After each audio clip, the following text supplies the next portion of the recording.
one of the coping strategies for the uncertainties in the environment is accommodating structure.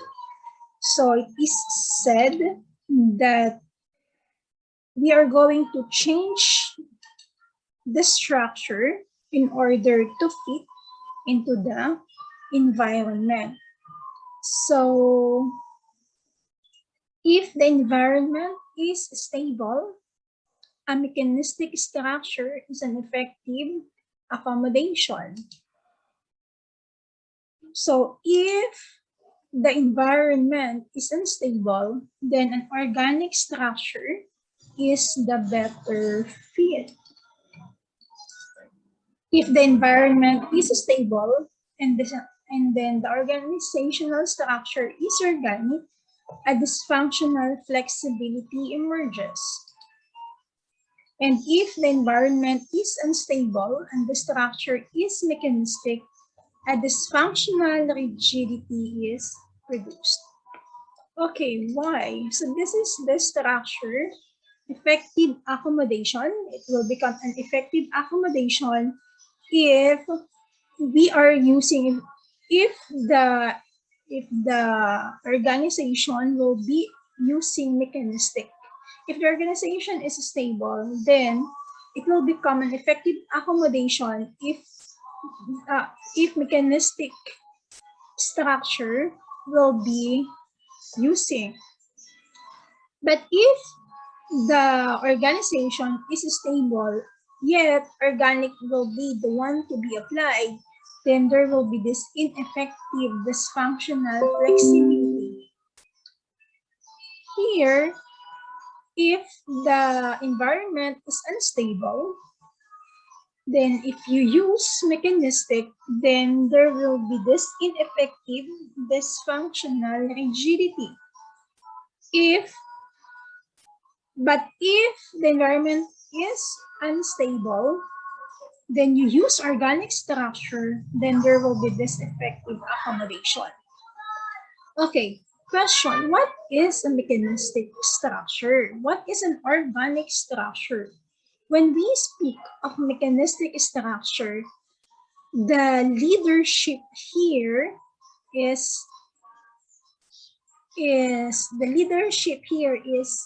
centralized. So it is rigid.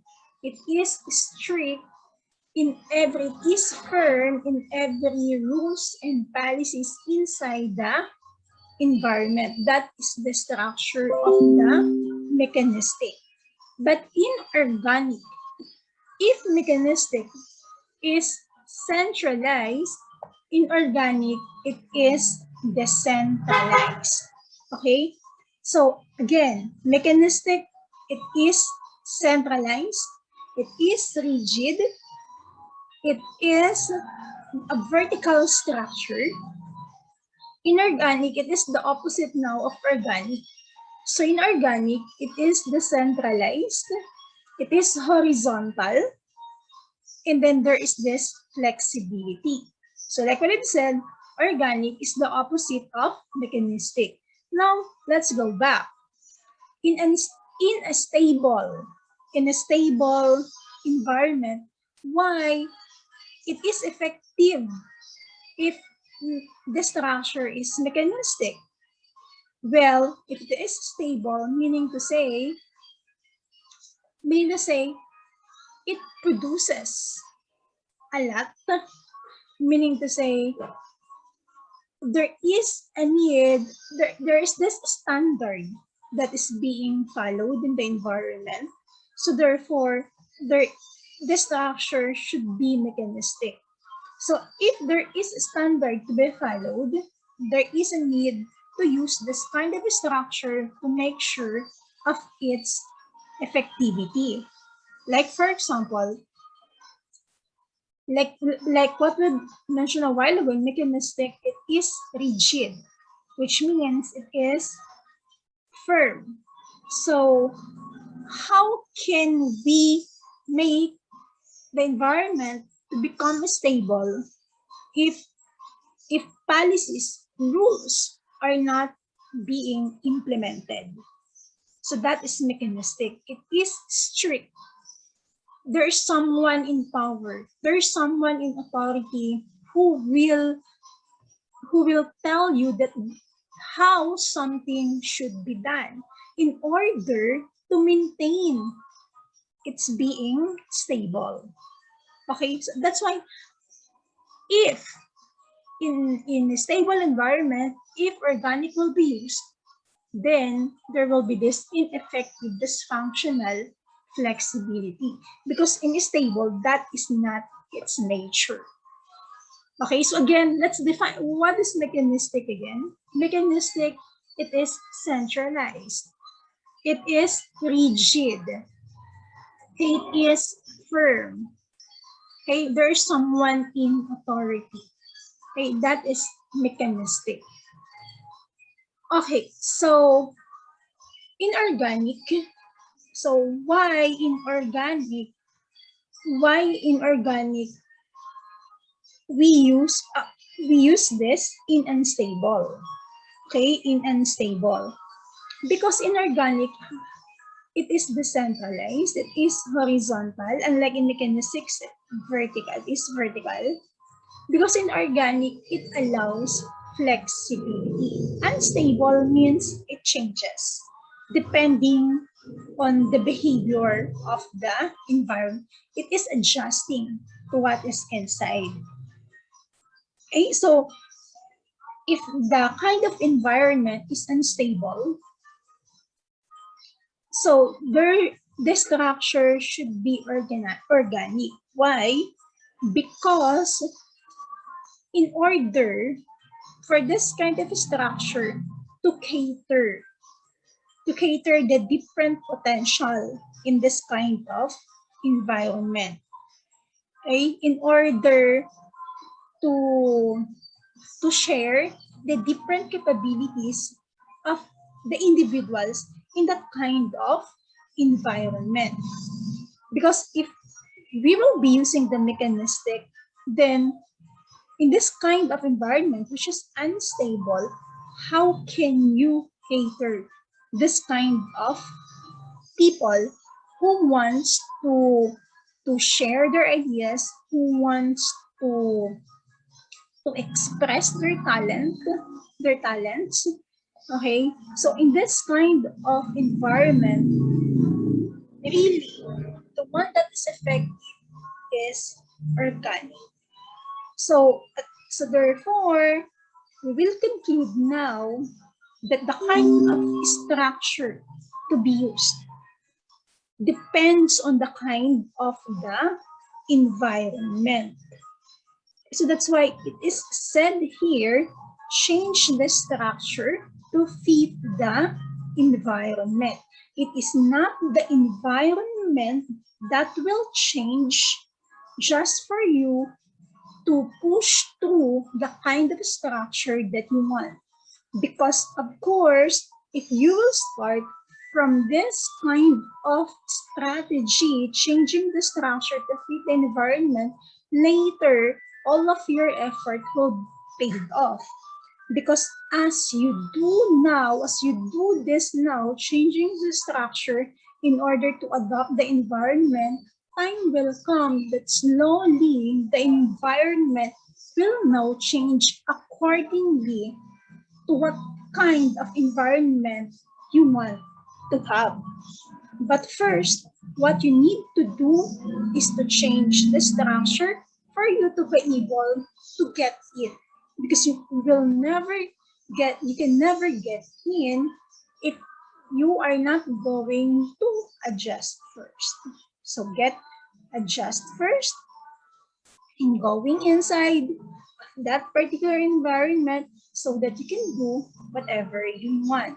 So slowly, it's like you're starting first from the basic for you to be able to level up. Okay? So this is the meaning of this structure. So again, mechanistic, it is centralized, it is firm, it is vertical in nature, It is rigid, so opposite of organic, in which organic is decentralized, flexible, and then horizontal in nature. Okay. So administering task environments, inter-organizational coping strategies, we have partnerships, co-optation, political lobbying, pooling resources. So when we speak of inter-organizational, meaning to say you become one, you become one of the members of a particular organization. Okay, so one of the coping strategies for this is partnership. Become part of an organization so that when time comes that you need a partner, you need help, you can rely on your linkages. So that is why partnership is one of the inter-organizational coping strategies.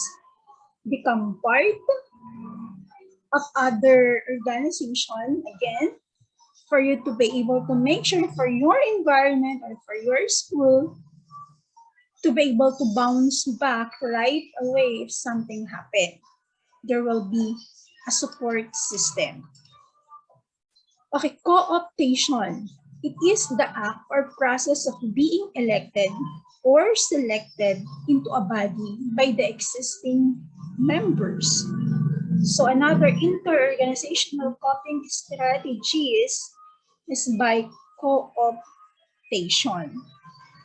So if you are now part of a particular of another organization, then there is the tendency that there will be someone to back you up. Okay? So to back you up, and there will be another organization to recommend your school or your organization to become part of another organization. If that will happen, then your linkages will stand. Okay? Okay, so here, the third is political lobbying. Lobbying is any attempt by individuals or private interest groups to influence the decision of the government. So, what is this political lobbying now as one of the inter-organizational coping strategies? This is like for example, your school is being influenced by someone who have a power in your community. Let's say lobbying any attempt by individuals or private to influence the decision of the government. So in school, like for example, this school have something to do with the community. They want to integrate something. They want to integrate something in the community. So what they're going to do now is to go to the mayor or someone who have a power to influence them and to keep on telling what are the advantages of that particular activity. For the school to be able to influence these people who have the power in that community, to influence them to accept the proposal or for their project to be realized. Okay? So this is one of the inter-organizational copying strategies, political lobbying. Again, the school, a good example of this is the school have a good project that they want to implement in the particular community. And to do this, they are going to influence now people in the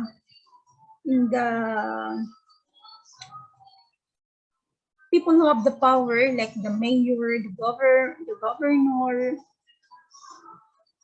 for these people to accept the proposal, and for the side of the school for them to be able to realize that program that they want to implement in the whole community.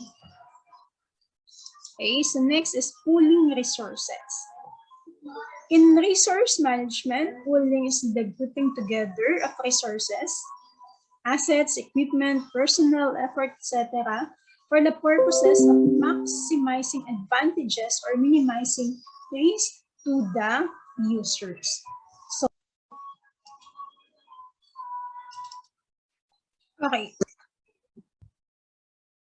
Okay, so inter-organizational coping strategy. In inter-organizational coping strategy, there is a need to recruit people that can help the school. Okay, people that can contribute something to the school, or you just, so we're talking of the environment, people can be trusted, rely on, people who can contribute, who can help the environment to become successful. So this is pooling resources. Okay, again, what's the purpose? Maximizing advantage or minimizing risk to the users.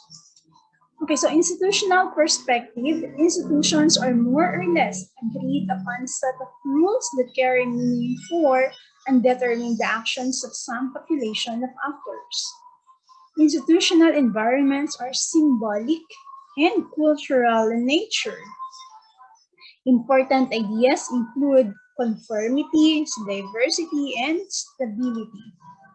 So, Mayor and Rowan and Dimaguiong Powell proposed that isomorphism is the master bridging process in institutional environments by incorporating institutional rules within their own structures. Organizations become more homogeneous, more similar in structure over time. So, isomorphism, these are the conformity. So we have coercive. Coercive is when organization is compelled to adopt structures or rules. So pressures of government mandates and inducements. So the second conformity is mimetic, when one organization copies another, often because of uncertainty. So adapting standard responses from other sources to reduce uncertainty and gain legitimacy. So next is the normative, when the organizations adopt forms because professionals in the organization claim they are superior. So professional standards and codes are spread across organizations. So for the conformity, the first conformity, which is coercive, so the school is sometimes being pressured by the government just for the government to be able to implement what they want. So they are also pressuring the institutions for their dreams or goals to be realized. So they're using the school. Imitated, like for example, in what is happening right now because of the pandemic, some schools are just copying what the other schools are doing because of the uncertainties. Of course, we do not have any idea before that this kind of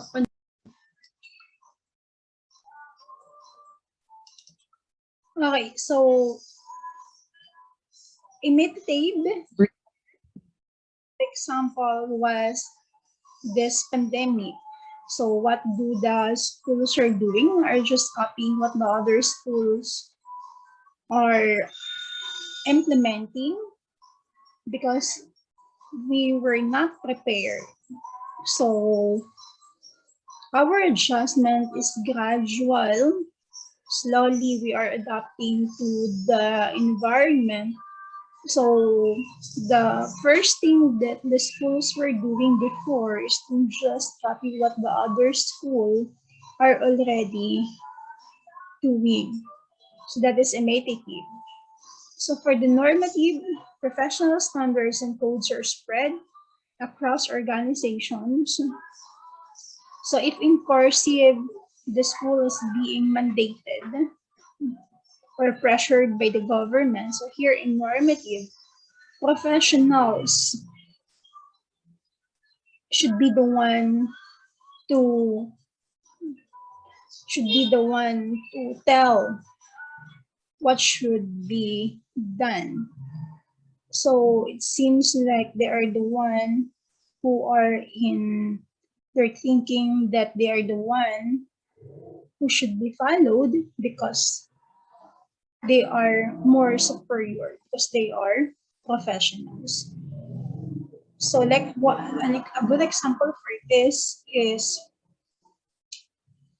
those who are in the position, like for example, in the Department of Education, those who are in the offices, not the teachers, they're the one who are telling to the teachers what needs to be done because they are superior, because they are the one who are in the position. Instead of the teachers should be the one to decide what should be done because they are in the field. What is happening is those who are not in the field, they are the one who are pressuring, who are telling the teachers what to do. So that is normative. Again, why? Because they are the one who are superior. So here, according to DiMaggio, again, normative, when the organization adopts forms because professionals in the organization claim that they are superior.